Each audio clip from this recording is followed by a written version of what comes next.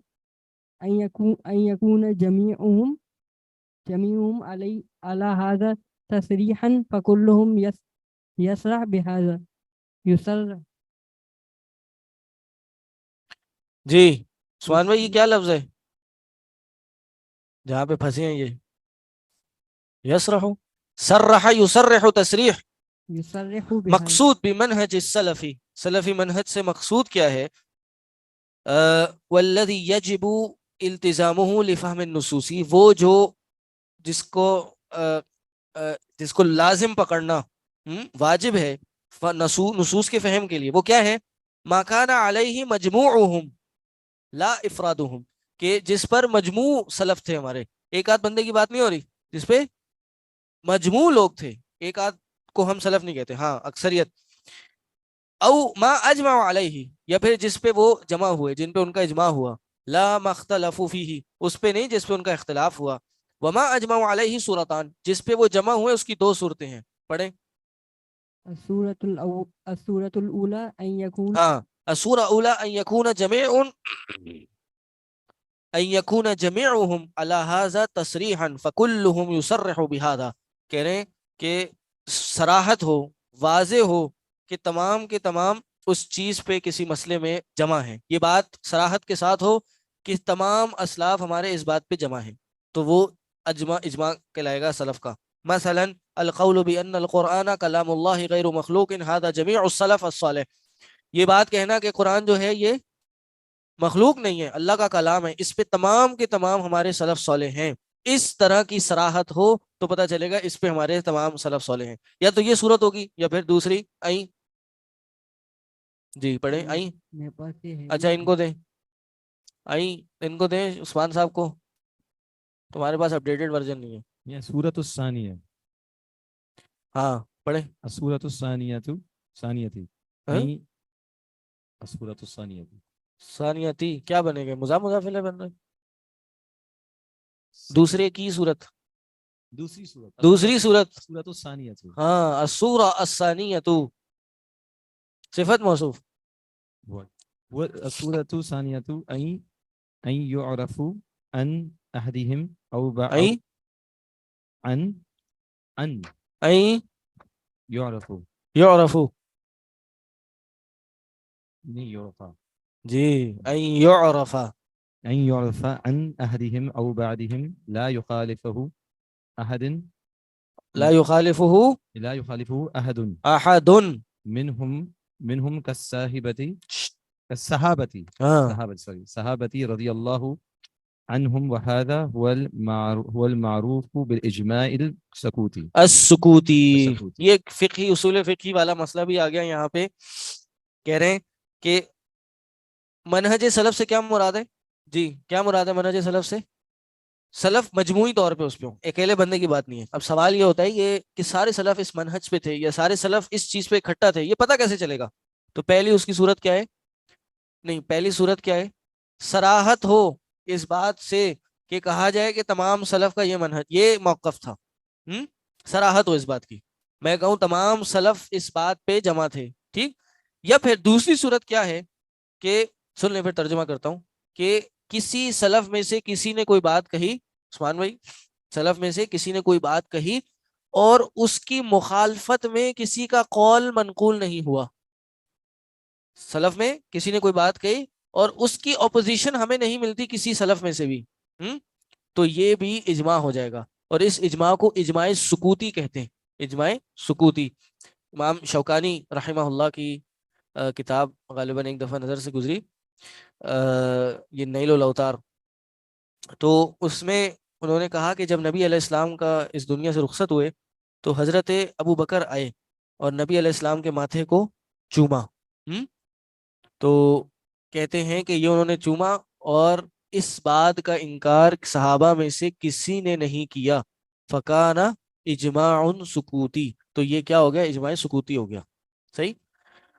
اسی طرح یہ بہرحال بعض علماء کا جو داڑھی پہ موقف ہے، داڑھی کاٹنے پہ ایک مٹھی کے بعد، وہ بھی یہ کہتے ہیں بھائی یہ اجماع سکوتی ہے کہ داڑھی اگر ایک بالش سے زیادہ، ایک مٹھی سے زیادہ رکھی ہے تو وہ بدعت ہے. کیوں؟ صحابہ کا اس پہ اجماع ہو گیا کہ ایک مٹھی کاٹنی چاہیے، اس پہ کسی کا انکار نہیں ہے. بہرحال اس طرح کی کچھ باتیں ہیں. تو یہ کچھ چیزوں میں جہاں پہ نص نہ ہو ادھر تو اجماع سکوتی ہو سکتا ہے، لیکن یہ جیسے داڑھی والا مسئلہ ہے تو نص سے صریح ہے، اس پہ نص کھڑی ہے ان باتوں کے مخالف، وہ ایک الگ مسئلہ ہے. کہہ رہے ہیں اما مختلف فیہ فانہ یرد الی الادلہ فما ترجح بحسب الادلہ فهو المنهج. کہہ رہے اب اگر اجماع ہے لیکن اگر کسی میں اختلاف ہو جائے تو ان کے ادلہ کی طرف لوٹا جائے گا. فما ترجح، اور جو راجح ہوگا ادلہ کے حساب سے وہ ہمارا منہج ہے. صحیح. منہج سے مقصود کیا ہے؟ سلف کا اجماع. کیسے پتہ چلے گا؟ یا تو وضاحت ہو، صراحت کے ساتھ ہو کہ ہمارے سلف اس بات پہ جمع تھے، یا پھر کسی نے کوئی بات کی اجماع سکوتی، کسی نے کوئی بات کی اور اس کا اختلاف نہیں کیا کسی نے، یا پھر اگر اختلاف ہو تو پھر جو راجح ہوگا وہ ہمارا منہج ہوگا. پڑھیں آگے. جی. زمانے کے، ہاں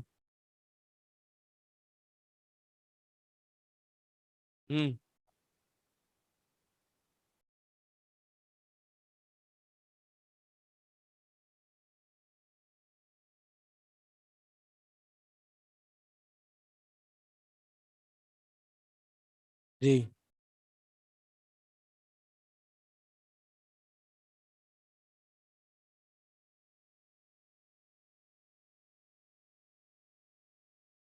سوال یہ ہے کہ کیا امام احمد کے زمانے میں کیا اور بھی لوگ تھے جو خلق قرآن کے منکر تھے؟ امام احمد کے ساتھ تھے، بالکل تھے. آخر وقت تک امام احمد کے ساتھ ایک عالم تھے، غالباً ان کا نام ہے محمد بن نوح، وہ ان کے ساتھ کھڑے ہوئے تھے. اور بھی جو علماء تھے وہ صرف مجبوری میں ہمیں پتہ ہے کلمہ کفر ادا کر سکتا ہے انسان، تو اس وجہ سے انہوں نے یہ بات کہہ دی تھی. باقی علماء موجود تھے، اور جب امام احمد کی بات لینے کے لیے تو پورے لوگ جمع تھے وہاں پر. امام احمد اپنی زبان سے کوئی لفظ نکالیں، فتویٰ نکالیں اور لوگ اس کو ایکسیپٹ کر لیں. تو امام احمد تھے تو پورے لوگ بھی تھے، اور اس کے بعد پھر سب نے اس کو ایکسیپٹ کیا. چلیں پڑھیں. وبالنسبة لنا ما ننظر فيه من الأمور لا يخلو من أحوال الحالة الأولى الحالة الأولى أن يكون الصحابة قد تكلموا فيه واتفقوا عليه، فهنا يجب علينا أن نلزم ما عليه السلف الصالح، ولا يجوز أن نحدث شيئا حدث يحدث، احدث يحدث، احداث یہ کیا ہے؟ نہیں فلا يجوز ان نحدث، نہیں ان احدث يحدث، یہ فلا يجوز ان نحدث شيئا جديدا، کوئی نئی چیز ہم نہ بنا لیں. نحدث ہے نا، من احدث في امرنا هذا ما ليس منه فهو رد. احداث أن نحدث شيئا جديدا، مثلا أن يكون الصحابة قد اتفقوا على تفسير آية فيجب علينا أن نلزم تفسيرهم، ولا يجوز لنا أن. اچھا اب یہ کہہ رہے ہیں کہ جو بات ہم دیکھ رہے ہیں نا اس میں کچھ مزید باتیں بھی ہیں. وَالنِّسْبَةِ لَنَا مَا نَنْظُرُ فِيهِ مِنَ الْأُمُورِ لَا يَخْلُو مِنَ الْأَحْوَالِ، جو باتیں چل رہے ہیں نا اس میں کچھ امور ہیں جو ان احوال سے خالی نہیں ہے. نمبر 1 أَن يَكُونَ الصَّحَابَةُ قَدْ تَقَلُّمْ. دیکھیں سمجھ لیں پہلے پھر ترجمہ کروں گا تاکہ آپ کو سمجھ بھی آئے، اس میں آپ کو سمجھ ہی نہیں آئے گی. کہ صحابہ کا اگر کسی چیز میں اتفاق ہو گیا تو ہمارے لیے جائز نہیں ہے کہ چونکہ ہم یہ کہیں بھائی ان کا تو بعض چیزوں میں اختلاف بھی ہوتا تھا تو اس لیے میں ان سے اختلاف کر سکتا ہوں، یہ نہیں کہہ سکتے. چونکہ ان کا اختلاف ہوتا تھا اس لیے اگر ان کا کسی چیز میں اتفاق ہے تو میں ان سے اختلاف کر سکتا ہوں. یہ بات کہنا صحیح نہیں ہے. اس کو کہتے ہیں القول الثالث. تیسرا قول کہنا جائز نہیں ہے جس میں سلف نے کوئی بات کہہ دی ہو. صحیح کہا ان یکون الصحابۃ قد تکلموا فیہ واتفقوا علیہ. کسی ایک حالت یہ ہے کہ جس میں صحابہ نے کسی معاملے میں کلام کیا ہو اور اس میں اتفاق ہو گیا ہو. فہنا یجب علینا ان نلزم، ہم پہ واجب ہے کہ ہم لازم پکڑ لیں اس چیز کو، لازم کر لیں جس پر سلف صالح تھے، جس پہ ان کا اتفاق ہو گیا. ولا یجوز، نہیں ہے جائز، ان نحدث شیئا جدیدا، ہم کوئی نئی چیز پیدا کر لیں، نئی چیز بنا لیں، یہ ہمارے لیے جائز نہیں ہے. مثلا مثال یہ ہے ان یکون الصحابۃ قد اتفقوا علی تفسیر آیہ، صحابہ کسی آیت کی تفسیر میں متفق ہو گئے کہ اس آیت کی یہی تفسیر ہے. فیجب علینا ان نلزم تفسیرہم، سمجھ آ گئی بات. ولا یجوز لنا ان نحدث تفسیرا جدیدا، ہمارے لیے جائز نہیں ہے کہ ہم نئی تفسیر بنا لائیں. یخالف تفسیرہم، جو ان کی تفسیر کی مخالفت کرتی ہو کہ اس تفسیر میں تو مختلف اقوال ہیں، ان کو چھوڑو، میری یہ رائے ہے. عثمان بھائی کر سکتے ہیں ایسے؟ نہیں کر سکتے. اختلاف اس چیز میں ہوگا جس چیز میں انہوں نے اختلاف کیا. اگر انہوں نے اختلاف کیا اور بعد میں اتفاق کر دیا، ہمارے لیے جائز نہیں ہے کہ ہم اختلاف کریں. وقد نزید فی المعنی لیوضح فلا باس، کہ اگر ہم معنی میں اضافہ کریں تاکہ بات کو واضح کر دیں، لیوضح تاکہ وضاحت ہو جائے، فلا باس، ابھی اس میں کوئی مسئلہ نہیں ہے. تفسیر وہی ہے، تفسیر کے معنی سمجھانے کا طریقہ مختلف بھی ہو سکتا ہے، زیادہ بھی ہو سکتا ہے، اس کی اپلیکیشن چینج ہوتی رہتی ہے وقت کے ساتھ ساتھ. الحالہ ثانیہ، یہاں سے پھر انشاءاللہ لام کی ویسے لام کی ویسے لام کئی ہے نا، یہ لی یوضح، لام تعلیل لام کئی ایک ہی ہوتا ہے. لام جر نہیں ہے، جر آتی نہیں فعل پہ، یہ آگے منسوخ کرتی ہے. ان لن کئی اذن، تو کئی آ گیا نا، یہ اصل میں ہوتا ہے لی کئی، یہ کئی چھپا ہوتا ہے اس کے اندر، لی کئی یوضح ہے نا قرآن میں. لینذر بأسا شدیدا من لدنہ، کیا ہے سورہ کہف کی؟ ہاں لینذر بأسا شدیدا ویبشر المؤمنین.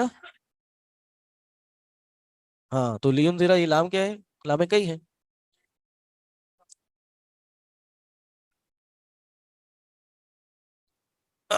صحابہ میں اختلاف ہوا، پھر اتفاق ہو گیا. صحیح، اب اس میں ہم اختلاف نہیں کر سکتے. ابھی آگے مزید حالتیں آ رہی ہیں کس کس چیز میں اختلاف ہو سکتا ہے. سلف میں اگر کسی چیز کا اختلاف تھا اور اتفاق منقول نہیں ہے تو ہم بھی راجع مرجوع کر کے کسی بات کو لے سکتے ہیں. ہاں تیسری بات اب بھی نہیں لا سکتے ہم.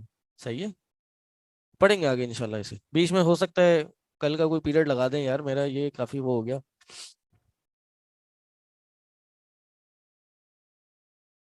کل آخری لگا دیں یا تھرسڈے کو لگا دیں، دیکھ لیں، شیخ ان کو بولتے ہیں ہم کو. چلیں جی، نیو ورژن میں پیج 44 ٹھیک ہے جی.